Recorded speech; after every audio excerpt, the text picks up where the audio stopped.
आजकल तो एक बीमारी लग गई है, 12-1 बजे लोग सोते हैं मोबाइल देखते देखते, लेकिन उतनी देर वो नाम भी जाप कर सकते। क्यों? क्योंकि उसके ऊपर अभी कोई नाम जापक की कृपा नहीं, उनके अंदर अभी बेचैनी है, नींद नहीं आ रही है। लेकिन यहां नींद आना भी एक प्रकार की चैन है।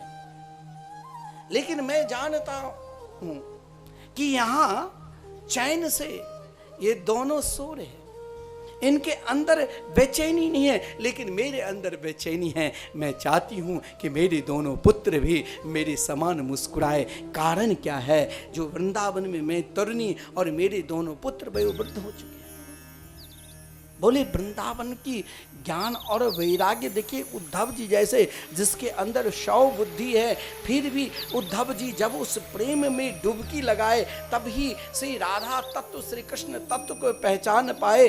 अन्यथा तो उद्धव जी अपने ज्ञान से दुखी होकर उन गोपियों की उपदेश को भी नहीं जान पाए। और जब श्री जी की कृपा हुई तो पहचान गए कि यहाँ तो कन कन में बिना महत्पाज रजोभिषेकम, जब तक इन गोपियों की चरण धूल नहीं पड़ेंगे तब तक मेरे हृदय में प्रेम जागृत। बेचैनी कब तक है? जब हृदय में कृष्ण नाम की प्रेम नहीं है। यहाँ देवर्षि नारद जी ने कहा, हे देवी, इस युग में 2 प्रकार के व्यक्ति होते। आप ये मत सोचना कि आप धर्म के मानते हुए भी दुखी है तो भी घबराना नहीं। आप माता पिता की सेवा करते हैं और सोचते हैं कोई फल नहीं वैसे मिल रहा है जो मिलना चाहिए, तो भी घबराना नहीं। क्योंकि इस कलयुग में कहा गया, यह संतो विसीदंती प्रयसंती है साधव। जो धूर्त होगा, दुष्ट प्रवृत्ति का रहेगा, वो फलेगा फूलेगा, लेकिन जो अध्यात्म को मानकर चलेगा हो सकता है उसके जीवन में दुख भी आ जाए। लेकिन सबसे बड़े ज्ञानी वही है जिसके अंदर धैर्य है, जिसके अंदर ये विश्वास है कि जरूर हम एक दिन अपने लक्ष्य को जरूर प्राप्त कर लेंगे। बोले देवी, ये तो वृंदावन की महिमा है। यहाँ वृंदावन की एक अलग पहचान है, ये वृंदावन की एक शोभा है, जहां भक्ति तरुण रूप में महाराज है और जहां इनके दोनों पुत्र ज्ञान वैराग्य भी, वृंदावन में ज्ञानी भी जब राधा तत्व से राधा तत्व को पहचान लेते हैं तो वो भी चैन से मुस्कुराने लग जाते हैं। और बड़े बड़े वैरागी भी जब श्री राधा कृष्ण के तत्व को समझ जाते हैं और बोलते हैं एक स्वरूप सदा दुई नाम, आनंद की आह्लादिनी श्यामा, आह्लादिनी के आनंद श्याम, तो वो भी मुस्कुराने लग जाते हैं। तब यही वृंदावन में उनको आनंद मिलने लग जाता है, जिसके विषय में कहा गया है, धन्यम वृंदावनम तेना भक्ति नृत्यति यत्र च।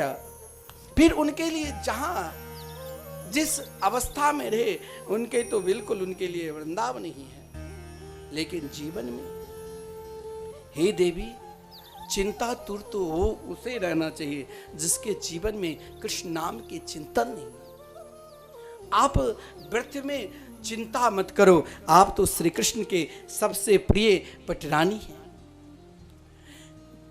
देवर्षि नारद जी ने वृंदावन की महिमा व्यक्ति के विषय में भी कहा। आज कथा घर घर में हो रहा है, महाराज आप कुछ दे दो, जैसे तैसे कथा सुन लो, कहानी कर दिया, 2-4 बार नचा दिया, हो गई कथा। लेकिन उससे आपके कुछ क्षण के लिए आत्म संतुष्टि मिल सकता है, लेकिन आत्म बल नहीं मिल सकता है। आत्म बल के लिए तो आपको स्वयं, देखिए यहाँ की श्रोता, मुझे कहना पड़ेगा श्री देवेंद्र बाबू के जो भी श्रोता है ना, मुझे लगता है जब हमारे पूज्य गुरुदेव कथा करते हैं तो वहाँ बिल्कुल शांत चित्त होकर ऐसे ही लोग कथा सुनते हैं। मुझे उम्मीद नहीं था, आजकल तो कथा में लोग चिल्लाते हैं, आप कह नहीं पाओगे कथा, क्योंकि वो ऐसी बात ही बता देंगे नाचने गाने वाले, जो आपके आत्मबल की बात नहीं बताएंगे तो आपको मन नहीं लगेगा। मन नहीं लगेगा तो आपस में बात करोगे। यहाँ मुझे एक बार भी नहीं बोलना पड़ा, क्योंकि यहाँ की श्रोता वाकई में, जो मैं सोचा भी नहीं था, बाकी में श्रोता है, ना वो सरवता है और ना सोता है, वो सही में मानना पड़ेगा। प्रथम दिन गांव में इस प्रकार लगन से भाव से सुन रहे हैं, यही तो आत्मबल है, यही तो परमात्मा से पहचान कराते हैं। देवर्षि नारद जी ने भक्ति देवी को कहा कि एक ऐसा भी समय आएगा जो भागवत को बेचने लग जाएगा। कर्ता कर्ण लोभे न, कथा की सार तत्व को छोड़कर घर द्वार की बात सुनेंगे, लोग खूब ताली बजाएंगे, हंस लिया रो लिया, हो गई कथा, लिया प्रसाद चल दिया। धर्म के तत्व से अलग होकर विषय वस्तु की बात सुनने में लोगों की रुचि होती है। ये सब भागवत में बहुत कुछ लिखा है,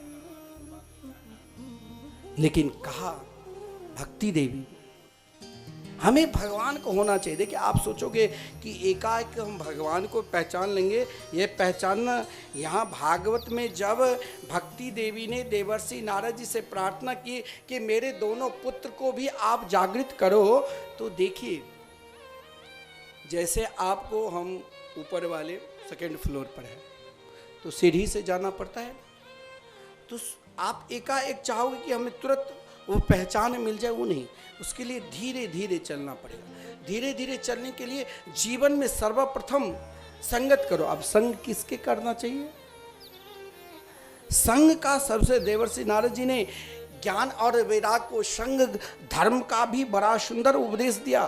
संग यानी पहले जागृत कराया, समाज को हमें जागृत कराना पड़ेगा, समाज को हमें बताना पड़ेगा, चाहे 2 4 10 20 लोग ही बैठे हैं, लेकिन उसे पहचान कराना पड़ेगा कि भागवत कोई नाचने गाने मौज मस्ती सुनाने की ग्रंथ नहीं है, यह आत्मबल को पहचान कराने की ग्रंथ है, यह आत्मबल को जागृत कराने की ग्रंथ है। यह हमें पहचान कराता है कि हम भगवान के हैं और भगवान हमारे हैं। इसीलिए देवर्षि नारद जी ने ज्ञान और वैराग्य को पहचान कराया कि आप पहचानो, आप बहुत बड़े ज्ञानी हैं, लेकिन आपके ज्ञान अगर भगवान की भक्ति की ओर नहीं जा रहे तो आपको नहीं घबराना चाहिए, आपको कोई संत महापुरुष का संग करने लग जाना चाहिए। संत महापुरुष से मिलन से आप चाहोगे कि एकाएक मेरे जीवन में प्रभाव आ जाए, तो ऐसा ही नहीं। एक संत तो प्रहलाद जी भी थे जिनके रोम रोम से भगवान के नाम पर विश्वास था, जो खंबे से भी अपने पिता को दिखा दिया। और एक उनके पिता भी थे जिसने बार बार प्रहलाद को जगाया, लेकिन उनके जीवन में कोई फर्क नहीं पड़ा। लेकिन संत छोड़ते नहीं, एक नन्हे से बालक भी अपने पिता को छोड़ा नहीं, पहचान कराकर ही दिखाया कि ये खंबे में भी अगर आपको विश्वास है, आपके सनातन धर्म में तो विश्वास ही सर्वोपरि, एक बांस को भी आप पूजा करते हो कि इसमें भी मेरे भगवान हैं और उसमें रोज जल डालते हो, मेरे प्रभु हनुमत लाल जी है, तो एक दिन उस बांस से भी तो आपको भगवान के दर्शन मिल जाएंगे। ये जागृत कराने के लिए तो महापुरुष आते हैं। तो देवर्षि नारद जी ने पहले उनको जागृत, अपने आप को पहचान कराने के लिए आपको जीवन का अपना अनुभव दूसरों को बांटना चाहिए, दूसरों को देना चाहिए। देवर्षि नारद जी ने सोचा इन दोनों को, ज्ञान और वैराग्य को, मुझे अपना अनुभव बांटना चाहिए। तो कहा हे ज्ञान उत्तिष्ठ, जागो जागो। लेकिन ज्ञान उठता तो वैराग्य सो जाता, वैराग्य उठता तो ज्ञान सो जाता। देवर्षि नारद जी ने सोचा इससे काम नहीं चलेगा, कुछ और ज्ञानी को मैं अपने ज्ञान की बखान करूं। तो वेद वेदांत घोषित गीता पाठित बार बार अनेक वेद वेदांत उपनिषदों शास्त्रों को उपदेश दिया कि जीवन में अगर ज्ञान आपके पास है और यदि यही ज्ञान भगवान के चरणारविंद में नहीं लगा रहे हैं तो आपका सारा ज्ञान व्यर्थ में है। इसीलिए तुम जागो और पहचानो अपने ज्ञान को, तुम भी भक्ति की तरह तरुण हो जाओगे। हे वैराग्य, तुम दुनिया को दिखा रहे हो बहुत बड़े वैरागी है, लेकिन तेरे अंदर स्वयं वैराग्य नहीं है।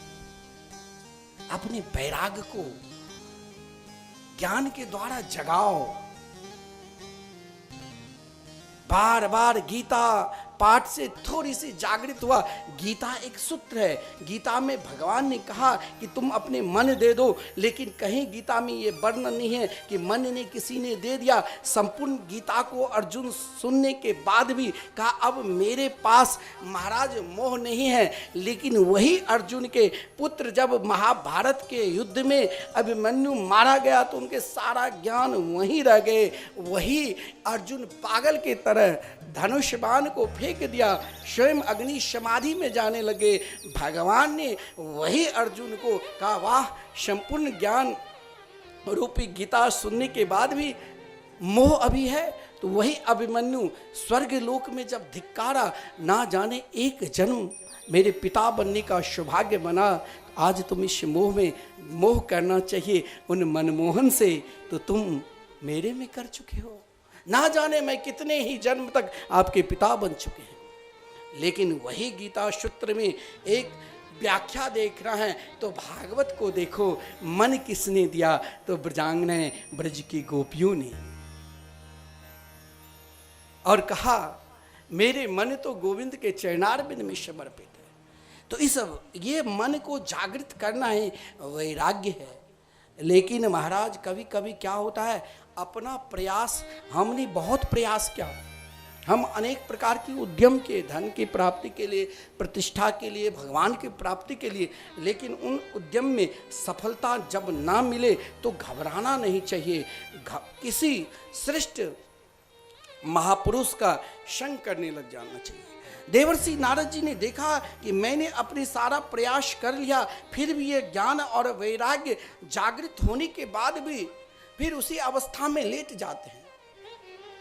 लेटना नहीं है, हमें स्वयं को जागना है, हमें स्वयं को पहचानना है कि हम भगवान के हैं और भगवान हमारे हैं। यही पहचान से हमें आगे बढ़ना है। और यही आगे बढ़ाते हुए देवर्षि नारद जी ने जब स्वयं सोचा कि अब मैं क्या करूं, तो महाराज भगवान के जब जीवन विचलित होने लग जाए तो घबराओ नहीं, गोविंद स्मर्या माशा, भगवान के स्मरण करने लग जाओ कि हम ही, हे प्रभु आप ही तो मेरे सब कुछ है। हे मेरे गोविंद, आपके सिवा मेरा कौन है। केवल भगवान के स्मरण करने लग जाओ।